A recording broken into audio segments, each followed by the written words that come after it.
Early in the conversation, I heard you say something when we were talking about easing somebody into these fasts for the first time. And depending on their goal, it being a bit different, whether they're trying to regain metabolic health or lose weight. And obviously, if they're regaining metabolic health, one of the side effects will be weight loss. But talk about that nuance between how you'd set up those fasts for those two different situations. You're absolutely right. If it's for metabolic change, I don't want my patients to lose too much weight, although they will lose weight, and it'll be visceral fat. So let me just tell you a little bit about visceral fat. So fatty liver is visceral fat. Fat around your pancreas is visceral fat. The fat that you can pinch on your belly, you put your hand on it and you squeeze your fat on your belly, that is just subcutaneous fat. There's a totally different physiology of that fat from the visceral fat. Visceral fat is toxic. If you did a biopsy of it, it's full of inflammatory cells, lots of inflammatory cells, and they'll be producing lots of cytokines. And that's why they destroy even that organ. That's why the liver can get destroyed by people say, oh, it's just a fatty liver. No, it's not. It's an inflammatory condition. So it's important in metabolic patients that I want their metabolic, the fat that's in their liver and the fat that's around the pancreas has to go away. So they will lose some weight when they start doing this. You can do an ultrasound of your liver to look at the fat. You can also now measure visceral fat. There are some machines that are available. The DEXA scan machines can measure visceral fat. And you can also do it on a CT scan, which I just started doing to look and quantitate the visceral fat. So on my metabolic patients, I'll have a parameter to follow to say that, yes, you did lose 20 pounds, but it came out mostly from your visceral fat. And here's the numbers. You don't have to do all that. You don't have to be that fancy. But in metabolic patients, they will lose some weight. The weight loss will be mostly visceral, and my patient's first words out of the mouth is that my stomach went down. Look, if you are lean everywhere and you have a big stomach, you have a problem, and that stomach will be, your belly will be tight. There's not too much fat to squeeze on it, but it's out there. And when that goes in metabolic patients, they're going to lose weight. But that's what I'm looking for, because the first place that you lose the fat is the visceral fat. So first and foremost, look at yourself in the mirror. If you're not fat, but you have a belly, you have a problem. If you look at yourself sideways and your belly is sticking out, but looking from the back, you look great, you have a problem. If you're a man and your waistline is more than 35 inches, you have a problem. If it's a woman and it's more than 33 or 34, there's a problem. There may be. And look, not everyone's going to have a problem. They are metabolically normal, obese patients. They don't have inflammation, they don't have metabolic disease, they don't have high CRPs, they don't have a low HDL, they don't have a high triglyceride, and they don't have high blood pressure, they don't have visceral fat. So not every obese patient is metabolically deranged. If you're metabolically deranged, the fat from your belly has to go, okay? So when they lose weight, I'm not asking them to lose total body fat. And many patients come to me and say, oh, my muscles are going to be gone and I'm going to become frog legs. And I said, no, that's absolutely not true. In fact, if you take two cohorts of patients, one is on a low-calorie diet but spaced out 5 days, 5 times a day versus the one who's doing fasting. The one who's doing fasting will actually maintain more muscle mass. And I want you to know that because fasting makes you lose preferentially the fat that's in your ectopic fat first, the visceral fat. The caloric restriction patients, they will lose fat everywhere. A little bit from the visceral fat, subcutaneous fat, and from the muscles as well. And this study has been done and has been shown because the physiology of fasting is different from caloric restriction. Calorie restriction spread over the day is different from no calories all day long, and then calories only in a time-restricted fashion. In a fasting program, the growth hormone levels go up the longer you fast. Growth hormone maintains muscle mass. You get BDNF, brain-derived neurotropic factor. You also get autophagy, which we, of course, can talk about all these beautiful things that happen to the body in the fasting state. You get stem cell mobilization. All these things happen in a fasting state. In a caloric restriction state, these findings are not there. So the physiology is totally different. You have to do the fasting. So in the metabolically deranged patients, they will lose some weight. And when they are eating, I'm not asking them to count calories. Look, I don't count calories. It's very simple. Eat real food. Life is complicated already. Don't be taking pictures of them and saying, oh, I got so many fats and so much carbs and so much this. it gets too complicated. Life is complicated already. Just simplify. You have metabolic disease. You're going to do time-restricted feeding. When you do eat, I can't tell you what to eat. You may be Chinese, or you may be Indian, or you may be American, or you may be European. You're going to eat what you normally eat. But whatever you eat, however you cook it, however you do it, make it all natural. So it has to be real food, and don't kill your food.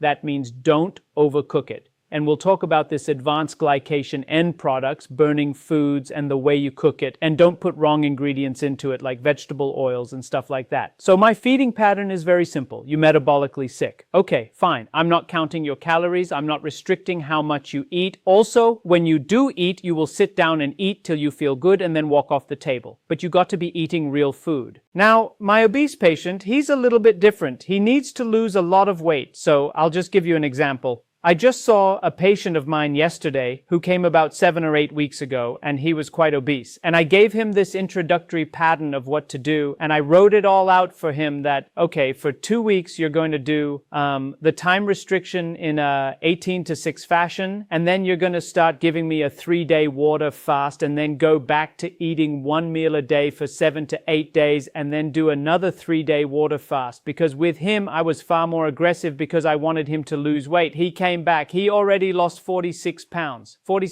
and he was doing the urine tests, and he says that when I'm fasting now, by 30 hours, my urine dipstick, which cost pennies, showed that my ketones were dark blue off the chart. Now, as a patient, you know how good he felt when he saw all that blue. You need to do that. So you motivate yourself. Look at all this blue. Where is this blue stuff coming from?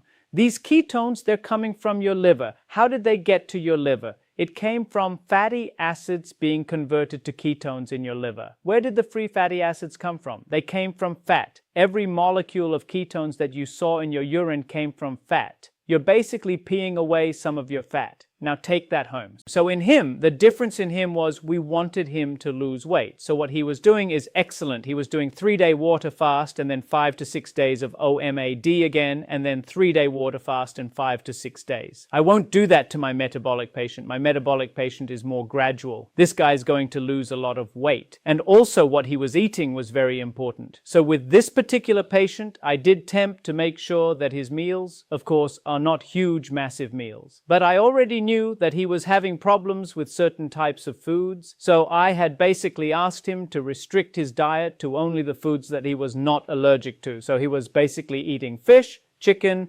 turkey, and eggs, and a little bit of vegetables on the side. So he was like on a modified carnivore diet, and he started losing a lot of weight, and that enhanced his ketogenesis. You see? So I'm manipulating him a little bit more than I did my metabolic patient. My metabolic patient, I'm a little bit more careful with. And so I'm individualizing a lot. I'm very aggressive with obese patients. So, you know, Jesse, I've had a patient that fasted for 183 days. 183 days, he had no food. He only had water, black tea, black coffee, green tea, a little bit of MCT oil, electrolytes in his water. And he went from 400 pounds to 210 pounds. And when he walked in here, nobody knew that he lost all this weight. He just looked so good. Now, how come he looked so good? Because his skin was not hanging under his arms, and his face didn't look like it was a skeleton with the skin just hanging over it, and oh my goodness, look at him. No, his skin was nice. His belly, he didn't have an apron. Now, you know what I'm talking about? Where the patients have lost all this weight all of a sudden, and all the skin is there, and now they have to go for plastic surgery to remove it. Now, the question is, why didn't that happen? Why didn't that happen? Because when you do fasting and you get autophagy as well, and the fasting physiology takes away some of the skin as well, so your skin actually retracts. It's not just getting rid of only fat, because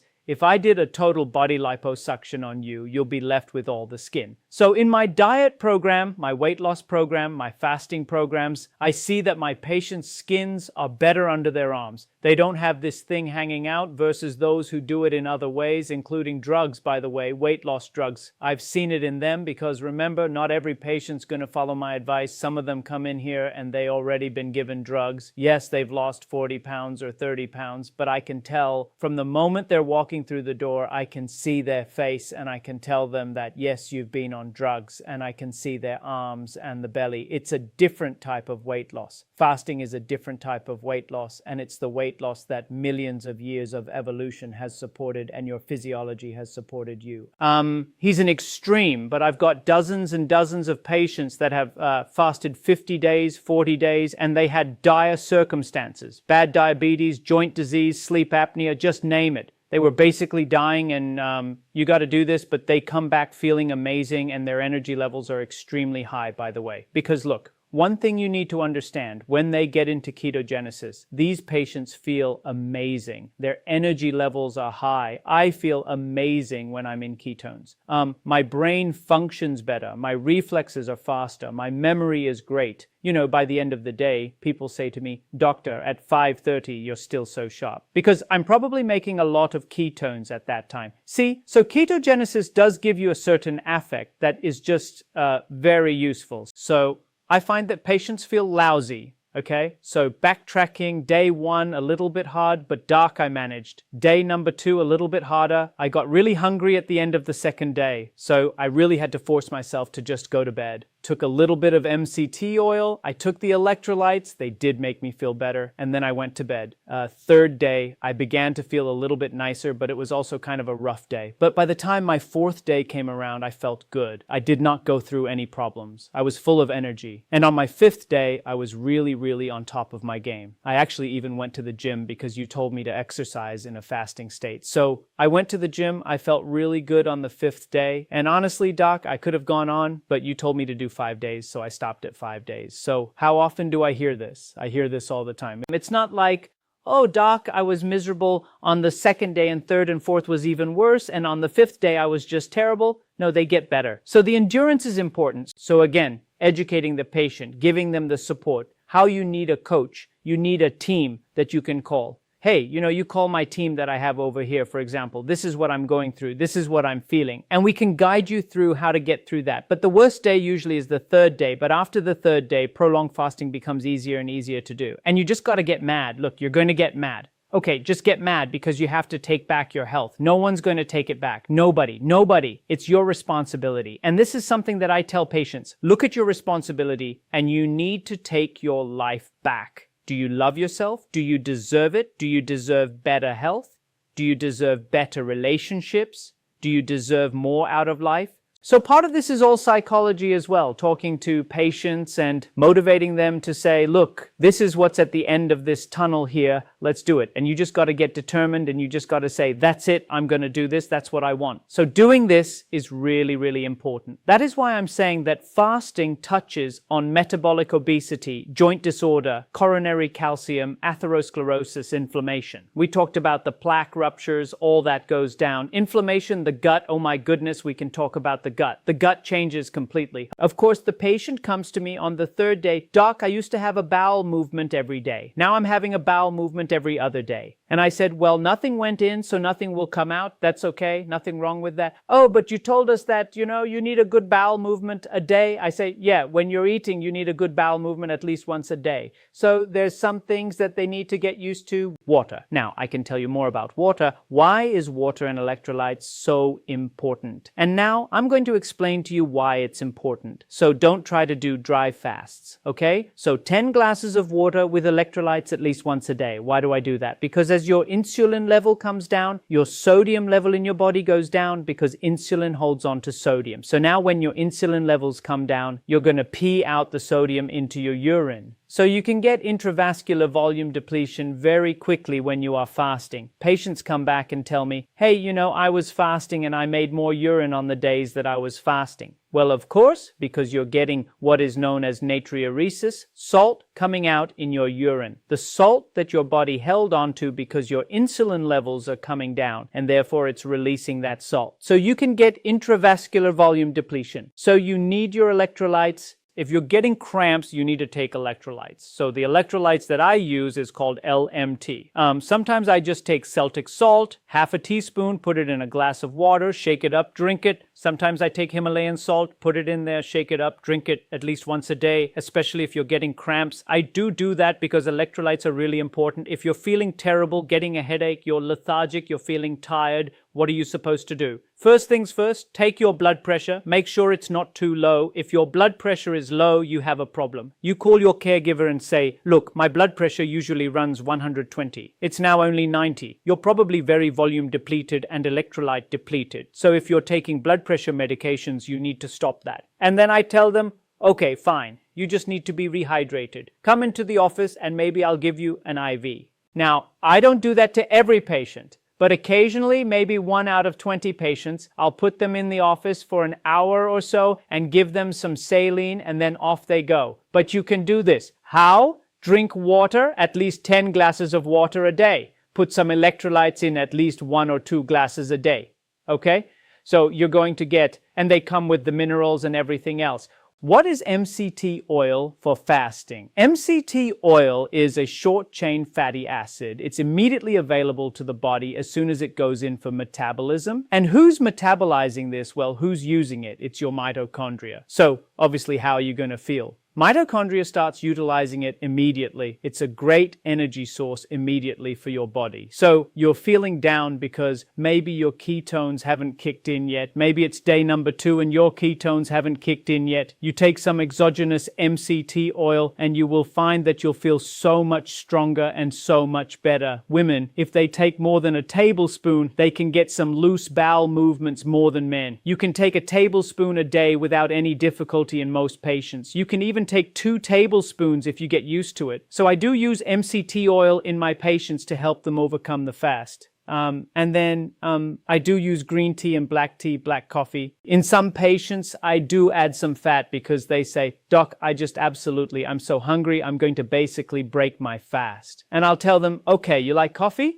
Yes, I miss the cream. All right, put a little bit of butter in it. So they'll take a small piece of butter, maybe a 1/4 teaspoon, even 1/2 teaspoon, and they put it in their hot coffee. And you'll be surprised what that does. It doesn't break the fast, but it satiates the patient immediately. His hunger goes away and he's able to come through. So all these are little clues that I give the patients that they can actually do.